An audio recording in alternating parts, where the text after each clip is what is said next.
Hey, Pastor Ted here, hopefully sharing a word of encouragement and wisdom. Proverbs 13:12 says, "Hope deferred makes the heart sick." I think one of the greatest challenges we are currently facing is our hope being deferred.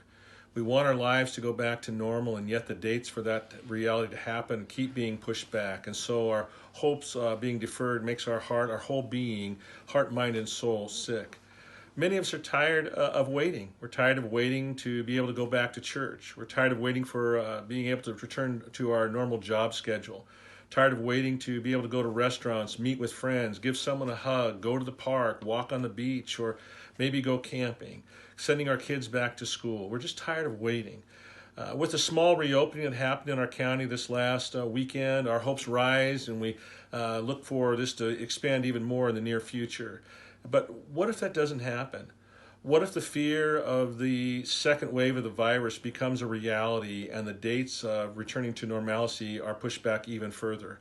How are we going to deal with that?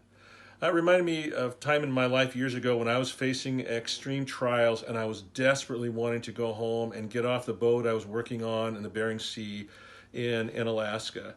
There's many similarities to what we're facing now. I faced isolation, potential fear of death, and a deep longing for things to return back to normal in my life. I was confronted with emotions that I had never experienced before in my life. And I was really confused because God did not seem to answer the prayers that I was lifting up to Him. And I didn't understand why He wasn't doing what I wanted Him to do. I also felt very weak at that time, emotionally, spiritually, mentally, which was very disturbing to me. At one point, I wrote this in a journal. I wrote, "The Bible says, 'In your weakness you will be made strong.'"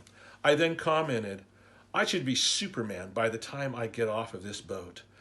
Unfortunately, I added to these emotions a very destructive practice. I kept a calendar. And so when I was told we're going to leave for Seattle on this date, I put that on a calendar and I started marking each day off with an X. But then they said, well, it's going to be 3 days later. And so I expanded that 3 days. And those 3 days ended. And they said, it's going to be 2 days later. The heart deferred made the heart sick. And then they said, it's going to be 3 days after that. And finally, the day came for us to start heading home, and a storm came up. And that storm lasted 9 days, where we just had to be anchored in one spot, waiting it out. 9 more days of waiting on that small vessel till we could leave. Finally, the day came when we were able to start heading home. It was supposed to take 12 and a half days. And yet that adventure involved 2 more brushes with death and took 33 days, 3 weeks longer than it was expected to. Hope deferred made my heart sick. I know many of you have faced trials that are way beyond what I've just shared and much longer situations, but so you understand the truths of Proverbs 13:12. But here's the reality. We're all currently in a storm. And in essence, we're stuck on this boat waiting for the day when we can begin our journey back to normal lives, if you will. We may have started keeping a calendar like I did, where you went by a date the government had given or a general idea, and you start marking it off your calendar. But now that we're in the storm, you find out there are no certain deadlines that we can follow. It just depends on the latest storm that comes, and we just have to go with the flow with that. And that's not easy. It makes our heart sick with each delay. So what can we do in such times when our circumstances and our emotions dominate our thinking? For me, I think it's important to go back to 4 foundational truths about the nature of God that I want to share with you. These come from Lamentations 3:22 and 23. It says this: "The faithful love of the Lord never ends. His mercies never cease. Great is His faithfulness. His mercies begin afresh every morning." Make sure you take note of these. Don't miss them. The faithful love of the Lord never ends. His mercies never cease. His faithfulness is great. And His mercies, they begin anew, afresh every single morning.